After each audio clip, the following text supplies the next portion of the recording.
Children at play with one of their favourite activities. The water provides plenty of opportunities for learning and fun. As they grow up and take part in activities like these, one of the things that children need to be able to do is represent internally the complexity of their social worlds. This involves not just being able to predict how the world of objects works, but also how other people are likely to react in various situations. Psychologists have recently realised that in order to do this, the young child needs an idea about how people's minds work, what they have begun to call a theory of mind. And research over the last decade has suggested how this seems to appear quite rapidly and suddenly between the ages of 3 and 4 years.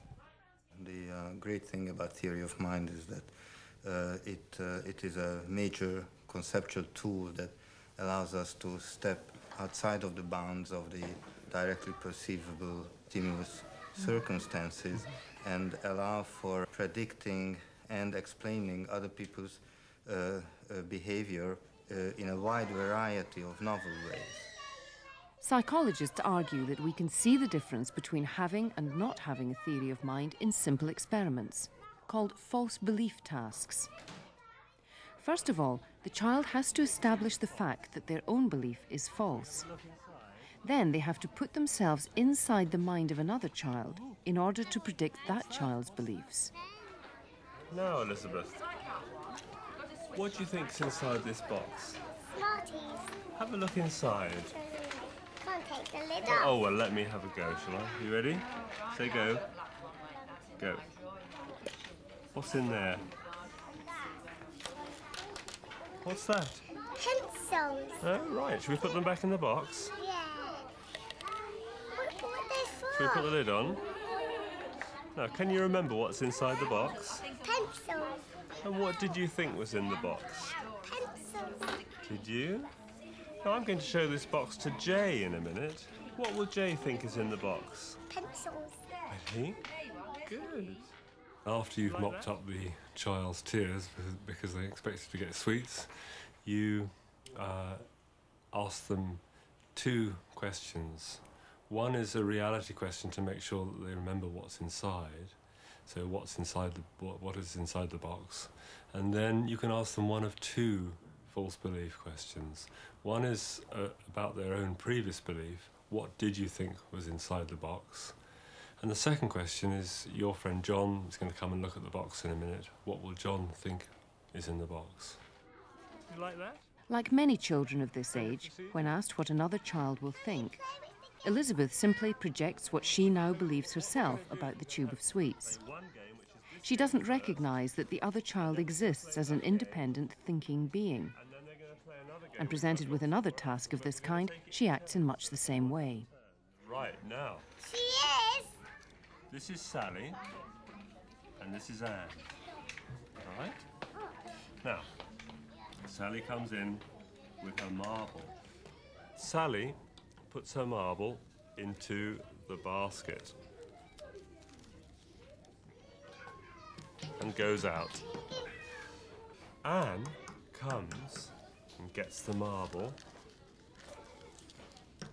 and she puts the marble in the box. Here comes Sally. Here comes Sally. Now, where will Sally look for the marble? There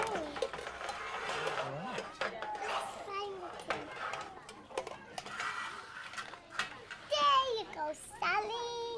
You got it for her! Hooray! But for another child, Connor, the outcome is somewhat different. Sally comes in to find her marble. Where will Sally look for her marble? And where was the marble in the beginning? That's it. Good. Should we look for the marble now? Where did you say the marble is? Have a look. Up. That's it. Good. The joy of this procedure is that you can ask 2 control questions to make sure that they understand what the task is about. You can ask them a memory question, which is where was the object at the beginning? And of course the answer to that is at location A. And you can ask them a second reality question, which is where is the object now? Which of course is location B.